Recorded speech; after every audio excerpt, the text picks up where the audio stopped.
অনেকেই জানতে চেয়েছেন গুগল অ্যাডসেন্সে ভেরিফাই পিনের জন্য অ্যাপ্লাই করার পরে আমার পিন আমার লোকেশনে এসেছে কিনা সেটি কিভাবে চেক করব। সেটি চাইলে কিন্তু আপনি আপনার গুগল অ্যাডসেন্সের যে পেজ আছে সেখান থেকে দেখে নিতে পারবেন।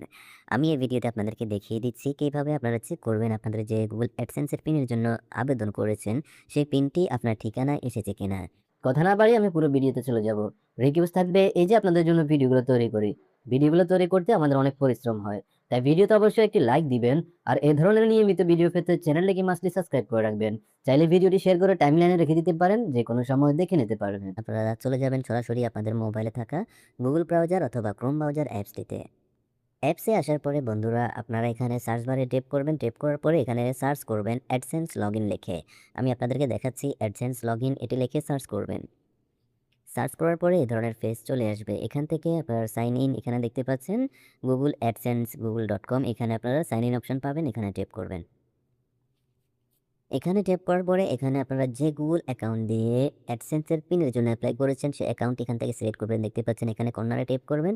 আপনারা এখান থেকে আপনাদের গুগল অ্যাকাউন্টটি সিলেক্ট করবেন। ওকে, আমি এখান থেকে অ্যাপ্লাই করেছি, এখানে ট্যাপ করলাম। ওকে, তারপরে বন্ধুরা আপনারা যে কাজটি করবেন আপনাদের অ্যাকাউন্ট দিয়ে এখানে লগ ইন করার পরে এখানে দেখতে পাচ্ছেন বাম পাশে উপরে 3 লাইন আইকন আছে, এখানে ট্যাপ করবেন।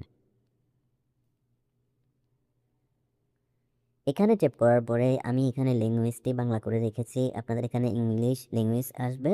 আপনারা এখান থেকে যে কাজটি করবেন এখানে নিচে ইংলিশে পেয়ে যাবেন পেমেন্ট অপশন। এই পেমেন্ট অপশন এখানে বাংলাতেও লেখা আছে, ইংলিশেও লেখা থাকবে পেমেন্ট অপশন। এখানে ট্যাপ করবেন পেমেন্ট। এখানে ট্যাপ করার পরে এখানে দেখতে পাচ্ছেন যাচাই করিয়ে নিন।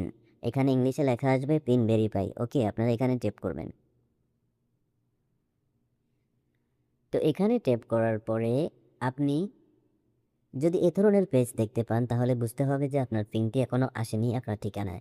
আর যদি এখানে অন্য একটি ফর্ম চলে আসে যেখানে পিন চাইতেছে, আপনার কনফার্ম পিন চাইতেছে, তারপরে আপনার বিভিন্ন ব্যাংকের ইনফরমেশন চাইতেছে, তাহলে বুঝতে হবে আপনার পিনটি আপনার ঠিকানায় চলে এসেছে। আর তখন আপনার পিনটি যদি আপনার হাতে না আসে আপনি যে ডাকঘর অথবা যে লোকেশন দিয়েছেন পিনের জন্য সেই লোকেশনে যোগাযোগ করবেন।